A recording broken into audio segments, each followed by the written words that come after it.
বিমস্টেক সম্মেলনে যোগ দিতে বৃহস্পতিবার থাইল্যান্ড যাবেন প্রধান উপদেষ্টা।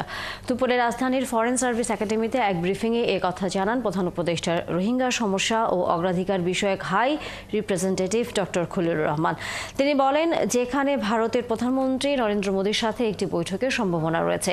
এছাড়া ৪ এপ্রিল থেকে বিমস্টেকের পরিচালনার দায়িত্ব বাংলাদেশ পাবে বলেও জানান তিনি।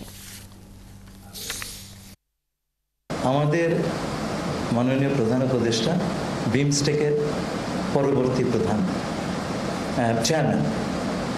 আমরা আশা করছি যে অন্যান্য সকল সদস্য রাষ্ট্রের শীর্ষ প্রতিনিধি এই সুযোগে তার সঙ্গে বিমস্টেকের আগামী দিনের কাজকর্ম নিয়ে আলোচনা করবেন। আশাবাদী হওয়ার কারণ আছে যে মিটিংটা হতে পারে।